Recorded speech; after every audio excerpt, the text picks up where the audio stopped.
എന്നും മധുരം മാത്രമുള്ളൂ ചോദിക്കുന്നവർക്ക് എന്നാ പിടിച്ചോ ഇന്നത്തെ ഇഫ്താറിന് ഒരു പൊളപ്പൻ സമൂസ റെസിപ്പി. അപ്പൊ നമ്മൾ സമൂസ ഉണ്ടാക്കല്ലേ? അപ്പൊ നമുക്ക് സമൂസ ഉണ്ടാക്കാൻ പോവാ. എന്നാ പിന്നെ ഇങ്ങനെ തുടങ്ങുകയല്ലേ. കുറച്ച് എല്ലില്ലാത്ത ചിക്കൻ അങ്ങോട്ട് മുളക് പൊടി, മഞ്ഞപ്പൊടി, ഉപ്പ്, ഇഞ്ചി, വെളുത്തുള്ളി, മസാല തേച്ച് റെസ്റ്റ് കഴിഞ്ഞ് ദേ ഇതുപോലെ അങ്ങ് ഫ്രൈ ചെയ്തെടുക്കാം കേട്ടോ. ഫ്രൈ ചെയ്ത് വെച്ച ചിക്കൻ കൈവച്ച് നമുക്ക് പിച്ചി എടുത്തിട്ട് മാറ്റി വെക്കാം. ഫസ്റ്റ് ഇത് തന്നെ ചെയ്തോളൂ കേട്ടോ, അതായിരിക്കും ഈസി. ഇനി ചട്ടി വെച്ച് വെളിച്ചെണ്ണ ഒഴിച്ച് ഉള്ളി ഉപ്പിട്ട് വഴറ്റിയെടുക്കാം. വയന്ന് വന്ന ഉള്ളിയിലേക്ക് അരിഞ്ഞു വെച്ച പച്ചമുളക്, വെളുത്തുള്ളി, ഇഞ്ചി ഇട്ട് കൊടുത്ത് നമുക്ക് മിക്സ് ചെയ്തെടുക്കാം. ഇനി കുറച്ച് മഞ്ഞപ്പൊടി, ഗരം മസാല, കുരുമുളക് പൊടിയിട്ട് കൂടെ മല്ലിയിലയും കറിവേപ്പിലയും ഇട്ട് പിച്ചിയെടുത്ത ചിക്കനും കൂടെ ഇട്ട് നന്നായിട്ട് അങ്ങോട്ട് മിക്സ് ചെയ്തിട്ട് തണുക്കാൻ വേണ്ടിയിട്ട് ഇറക്കി വെക്കാം അല്ലെ.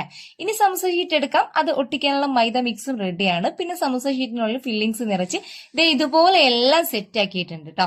ഇനി ചൂടായ വെളിച്ചെണ്ണയിലോട്ടിട്ട് നമുക്ക് അങ്ങോട്ട് ഫ്രൈ ചെയ്തെടുക്കാം. നല്ല ചൂടോടെ ക്രിസ്പി ആയിട്ട് നോമ്പ് തുറക്കുമ്പോൾ തന്നെ കിട്ടുമ്പോൾ കഴിക്കുന്ന എണ്ണം കൂടിപ്പോകും കേട്ടോ.